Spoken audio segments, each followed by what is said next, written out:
So we have different angles. Thank you for your time. I appreciate the smell of the horses and I appreciate you. How is it possible that the 8th or 9th generation, you're still passionate about what you do? I just think that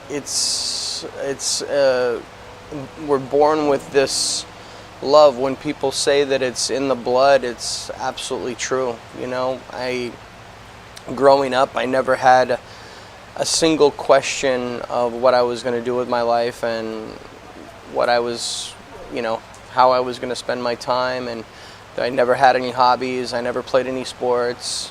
I was always with horses and always performing.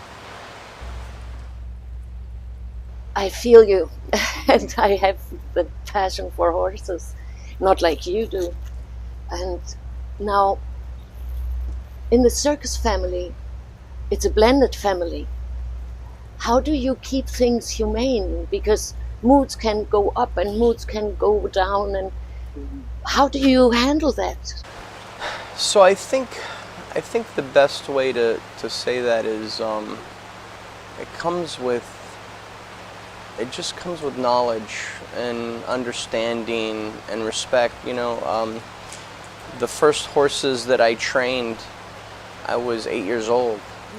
So, you know, watching my father, watching my mother, and then, you know, obviously watching the parents before them, you know, it's a different level of understanding than, I would say, than what most people that decide they want to be an animal trainer experience, because they're going to go through a lot more trial and error than I would, because it's a refined art, and it's a, you know, it's a refined understanding. Can you say that when you work with humans, that this art to work with horses is beneficial for you? Absolutely, absolutely. But I'm patient with both, but humans are much more difficult to work with. I hear you. Yes.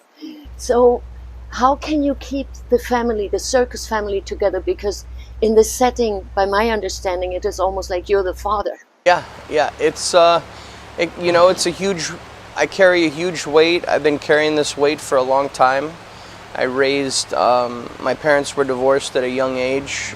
When I was young, I should say, I was 12 years old, and I had 3 younger brothers, and we were taken away from horses because my mother, you know, moved away from where my father was, and so I was a father at a young age, you know, so carrying responsibilities just always kind of been my thing. Yeah. And when the family members, not the 4-legged ones, but the 2-legged members, when there is a challenge between them, how do you handle that? I think it's really important to let them know that, you know, we have a common goal. Everybody has this common goal, and that whatever differences they have, they need to put them aside quickly, because they're going to affect the common goal. So it is like the North Star, that they all focus on that. Yeah. Yes, the common goal is to bring joy to communities, Exactly. and show the artistry. Everybody that performs here has an enormous passion for this show. They have an enormous passion for the horses, and performing. That's, you know, we're all here. These people have been carefully chosen by me. And I go through a lot of people. Like, if it's not the right fit, you know, we create a show. We try to keep a core group, but there's a lot of newcomers that come in and out each year because we need to refresh the show. And some of those newcomers don't make the cut because they don't have the same passion, and they're not willing to, you know, sacrifice a piece of themselves to make sure that the common goal is reached, you know, and unfortunately it happens a lot. Mm-hmm. How important do you consider integrity? Oh, enormous. I mean, yeah. It's the biggest part. And what would you like the world to know about the circus life and about you, or what is the greatest message for you? So I would say that circus life, in many respects, it's very, very misunderstood, and it's misrepresented by the big media machine, PETA, and other animal activist groups, and a few bad situations have really painted this enormously historic industry bad, and it's very, very sad. And I think, you know, when people work with animals, that's probably one of the biggest connections that we have to being true humans. We are connected to animals. We've throughout history, and you know, basically in one generation, we're being told that the food that we eat, we shouldn't eat it. The animals that we work with, we shouldn't be with them. That we should live through a computer screen, and everything is being pushed to this artificial way of living. And I think it's very dangerous, and I think it's very sad. And when we separate ourselves from the natural part of what I feel humans are, animals, nature, our food source, you know, in such a short time, it's disturbing to me. Do you believe that children that grow up would do well if they'd participate in the circus, and maybe instead of summer camp they would be allowed to go to the circus and live there in that circus family? I tell you, a lot of the friends that I have that were not involved in the circus, if they would have had the responsibility and the discipline that I had, they would be a lot better off in life, you know. And you know, it doesn't matter what happens the night before when you're young and you're having a good time. You always know that you have to take care of the animals. They have to eat, they have to be clean, they have to be exercised, whatever the case may be. And that's always the driving force to wake up and be better and take care of your responsibilities. And when you have a love for animals like I do, it's very easy to wake up in the morning. Yes, yes, because it's almost calling. Yeah. So, if I understand correctly, that also the circus was an object to be divided and conquered. When we hear the animal protests and circus is bad for the animals. How can we bring us together again? Because the circus is history, and it's part of humanity and entertainment, and I so agree with you. Let's get off the 2D and let's go into the 3D world. And yeah, absolutely. I mean, circus is the oldest form of entertainment in history, you know, and the oldest form of circus is the equestrian acts. It's what we do. So we're really connected to that, and if people, instead of holding the sign in front of the circus, or you know, being online bullying, and saying these hateful, disgusting, painful things, if they would open their eyes and they would just look with an open mind, I think they would see things a lot differently. But it's a cult. I feel that it's a cult. It's a way of, you know, and they want to, from my perspective, they want to push their cult on other people. They want to tell you what you can do with your animals. They want to tell you what to eat. They want to tell you what to wear, and you know, that's not freedom. And I would say it's I don't even know how to say. It's just painful. It's like it's like telling somebody what to do with their children. You know. But it's what's happening, right? Yeah. And they're starting that too. Yeah. So, I mean, I feel like, and I see it in a certain way, so it may sound funny to some, but you know, the animal protests was one level, and now the world is changing to where we're going after, you know, it's in the same suit, but the levels are getting upped. You know, they start with, okay, we're going to tell you that we don't want you to eat this, and then we're going to tell you what to do with the animals. Now we're going to tell you what to do with your children. You know, now that we're going to, and it's crazy. It's very scary. How can we get back to more humanness? I don't know. I don't know. It's so we've strayed so far, and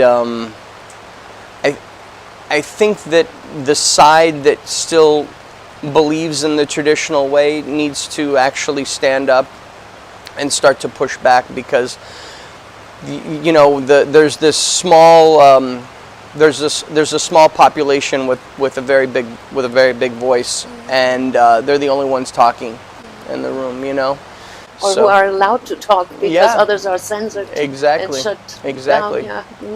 Yeah.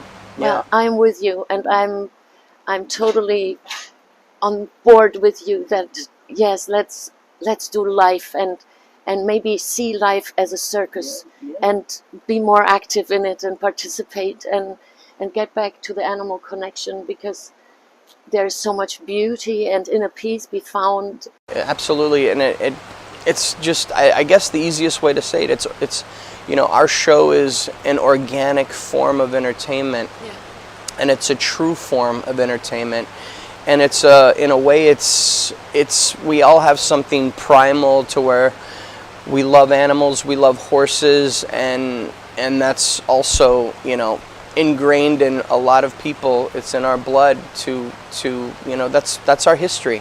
That's our history, you know, and it's scary to want to try to forget who we are as humans, you know.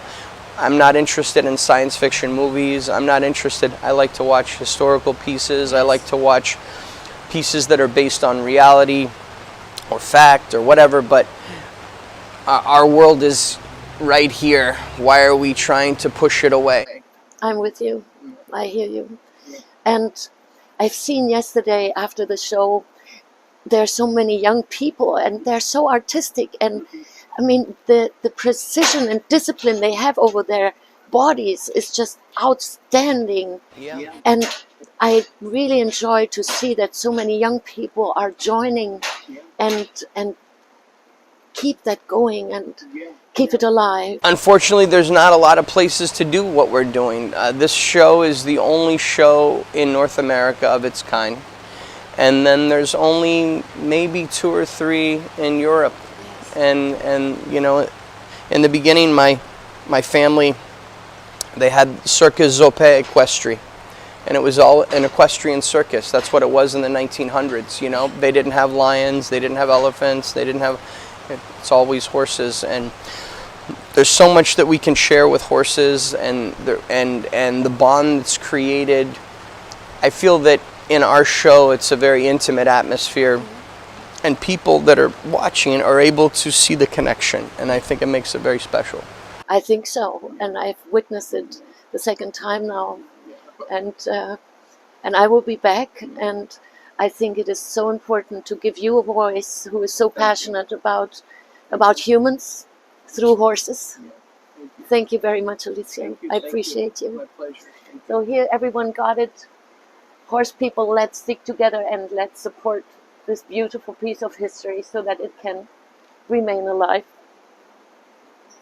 Thank you. That was wonderful. I appreciate it. Thank you. I appreciate. I think it is so important that we.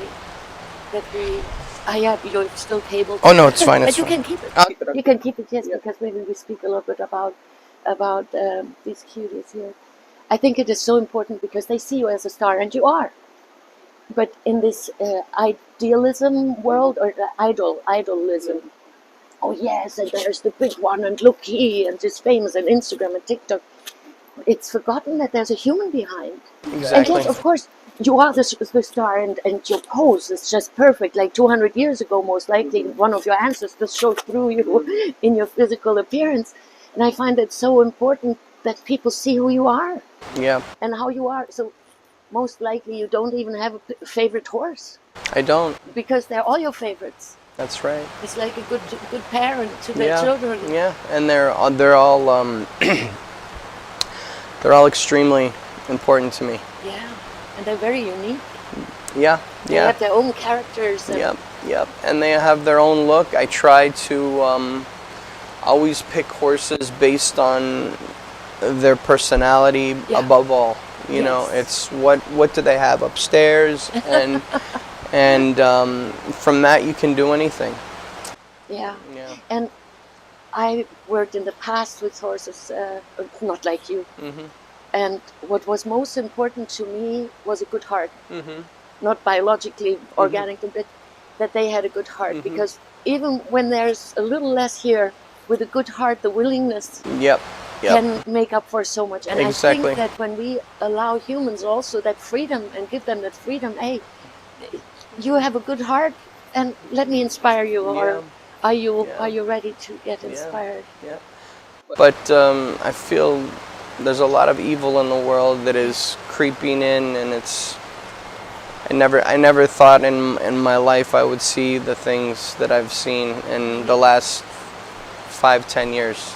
It's unreal. Yeah, and the past 3.5 years were then the icing on the cake. Yeah, absolutely. And then who went this way and who went that way. And I do believe that is why I so enjoy speaking with you and conversing. And I feel honored you taking the time and allow me backstage here to the horses. That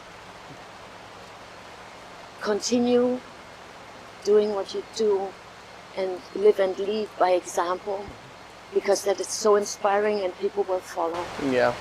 And I hope so. Yeah. Oh yeah. Yeah. I think so. Thank you. Thank you. Thank you. I truly appreciate it. That was wonderful. Thank you.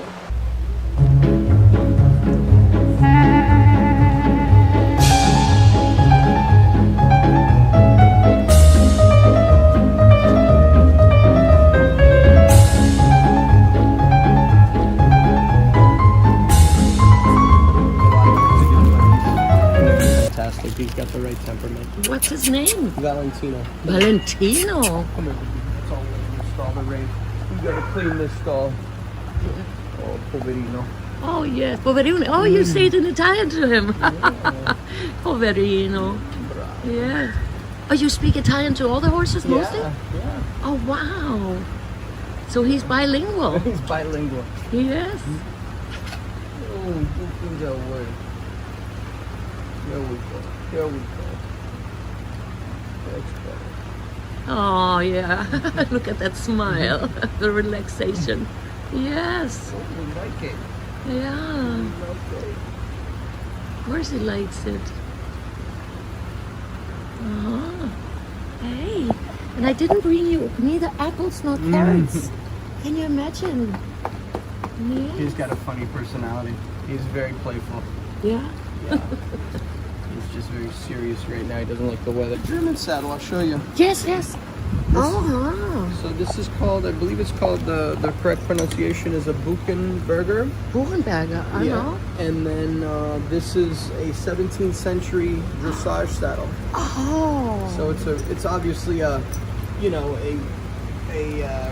how do you say, a remake or whatever, but this is the style, and this is made in Germany. This is from DP Saddlery, Deutschen Partner is the name of the company. Wow. So this is my saddle. If you ever want to see some beautiful tack, they have gorgeous equipment. TP. I like my initials. Yeah. And this one, he is so lovely. He's probably stone aged. Right? He's really old. He's a little bit older, yeah. Yeah, but he is such a cutie. Hello. Hello. Yes, you don't like the rain either. We stop it soon. Yes. I mean, these are perfect to stand on because they're a little bit wider in the back. Yep.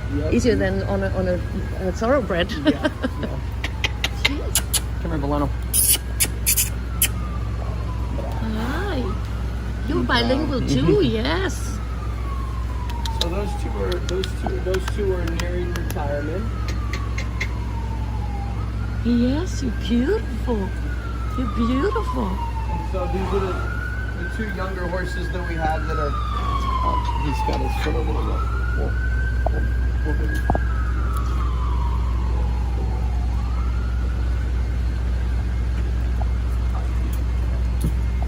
These are the two younger horses that we have coming up that are. He seems like an Islander. He's what they call a Brabant. And this is that's what we call them here. But in Europe, this is called a Belgian. This is a European Belgian. And so he's going to be a short, stocky horse. And he's 3 years old, and he's doing fantastic. And he's ready to go to the next level in the show. And we'll be retiring the two older horses soon, which is going to be very sad for me because. Come here. And this is another one. Good boy. Bravo. Yes, hello. Hello. Yeah. Oh, yeah? Yeah, you want the scratches. What do you want? Yeah, I mean, it feels so good.